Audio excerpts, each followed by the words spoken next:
Assalamualaikum warahmatullahi wabarakatuh. Welcome back to my channel. Selamat datang kembali ke channel saya. Hari ini saya kembali menjumpai kalian untuk memberikan satu tutorial yang penting sekali, teman-teman. Judul video kita hari ini adalah tutorial cara menggunakan sign in options di Windows 11 dan Windows 10.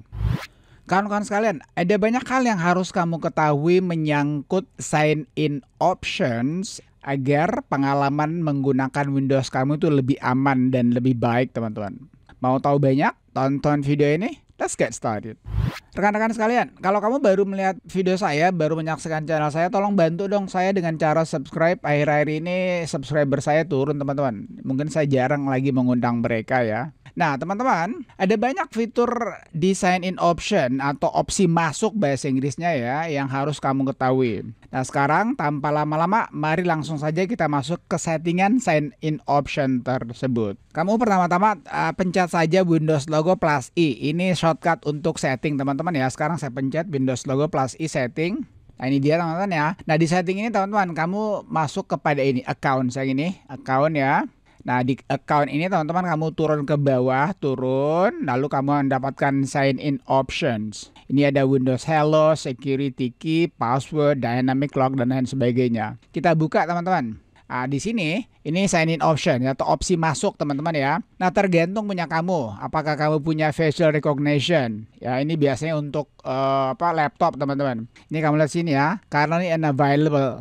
Oke, sekarang ini tidak tersedia kita buka ini. Ya, ini saya nggak memilikinya, teman-teman. Karena saya menggunakan desktop ini ya. Saya menggunakan komputer. Nah, kemudian di sini di bawahnya ada fingerprint. Nah, fingerprint ini juga saya nggak punya, teman-teman. Di laptop saya ada, teman-teman ya. Jadi kalau kamu nggak punya, ya jangan dipaksain. Kemudian ini PIN, ya, sign in with PIN. Nah, ini yang recommended. Nah, saya menggunakan PIN, teman-teman. Kalau melihat sini ya ini. Jadi kalau saya mau rubah, saya bisa rubah, teman-teman. Jadi saran saya dan sarannya Microsoft juga sebaiknya kamu menggunakan PIN. PIN itu jauh lebih mudah ketimbang password, teman-teman. Dan enaknya kalau PIN ini dia bisa segala macam. Dan saya lebih suka menggunakan PIN ketimbang password, teman-teman. Jadi salah satu kelebihan daripada PIN ini ketika kamu masukkan PIN kamu nggak perlu enter lagi. Nah, kemudian ada security key. Ya, ini security key. Ini biasanya kamu beli, teman-teman. Ya, saya juga nggak punya ini. Di sini sign in apps with physical security key. Ini dibeli ini kalau ini, teman-teman.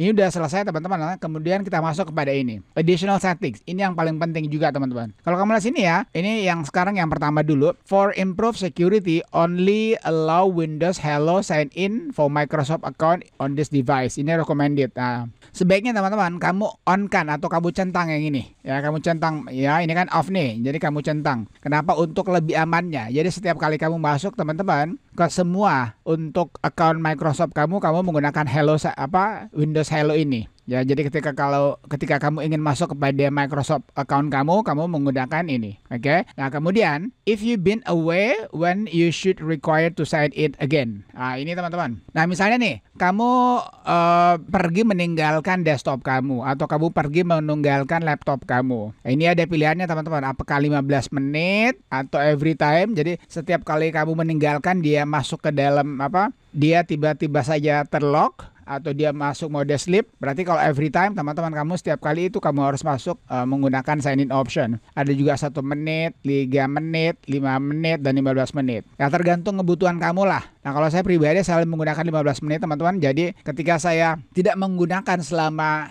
14 menit, saya masih bisa masuk tanpa harus sign in. Kecuali kalau kamu mungkin betul-betul menginginkan sekali ya, kamu di tempat yang ramai, oke, banyak orang yang mungkin saja ingin masuk kepada laptop kamu, ya kamu bolehlah pilih 3 menit atau 1 menit, atau mungkin kalau mau lebih amannya silakan every time. Ya, kalau laptop saya sarankan ya biasanya kalau bukan every time 1 menit, teman-teman, supaya keamanan laptop kamu itu terjaga ya. Siapa tahu ada yang mau ngintip kah, ada yang membuka-buka segala macam. Nah, karena saya menggunakan desktop di rumah, saya makanya pilih yang 15 menit ini. Karena saya nggak mobile, nggak kemana-mana. Dynamic lock ini, teman-teman, ya ini dynamic lock automatically lock your device when you're away. Ketika kamu away, teman, ketika kamu menjauh daripada kamu punya PC ya, dia akan terkunci sendiri. Saya ada videonya, silahkan kamu tonton yang ini, teman-teman. Ini dynamic lock ini, cara penggunaannya ya, silahkan kamu tonton yang ini. Oke, yang ini ya. Jadi kalau mau nonton silahkan bagaimana cara menggunakan dynamic lock ini. Nah, ini yang penting juga, teman-teman.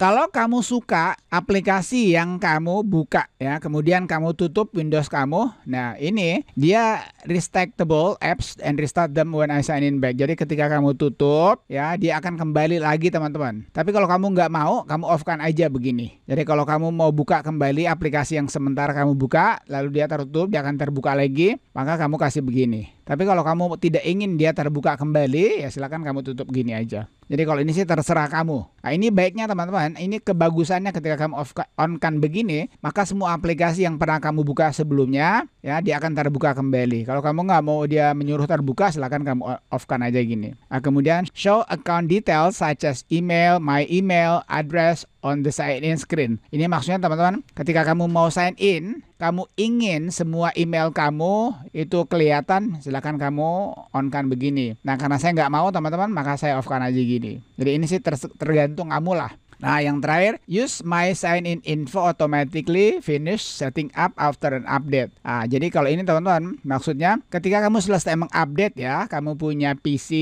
dan kamu ingin sign in kembali, silakan kamu on-kan begini. Tapi kalau kamu nggak mau sign in kembali, silakan kamu ginikan aja. Ini sih terserah. Saya pribadi semua. Pada dasarnya teman-teman dari sini mulai ke atas ini, kecuali yang pertama ini ya, ini terserah kamu. Ini terserah kamu. Termasuk juga dynamic lock itu, kalau kamu nggak mau juga nggak apa-apa. Oke, jadi jangan lupa itu teman-teman. Jadi sekali lagi, kecuali untuk yang di atas ini sebaiknya kamu on-kan, yang di bawah ini terserah kamu. Ya, jangan lupa itu. Alright, I guess that's it. Saya kira itu aja teman-teman ya. Jadi ini yang namanya sign in option ini sangat penting sekali demi keamanan. Kamu punya laptop, kamu punya Windows, kamu punya komputer. Kalau kamu ada pertanyaan seputar sign in option ini, kamu tanyakan saya di kolom komentar. Thank you for watching folks. Thank you for watching friends. Peace. Assalamualaikum warahmatullahi wabarakatuh.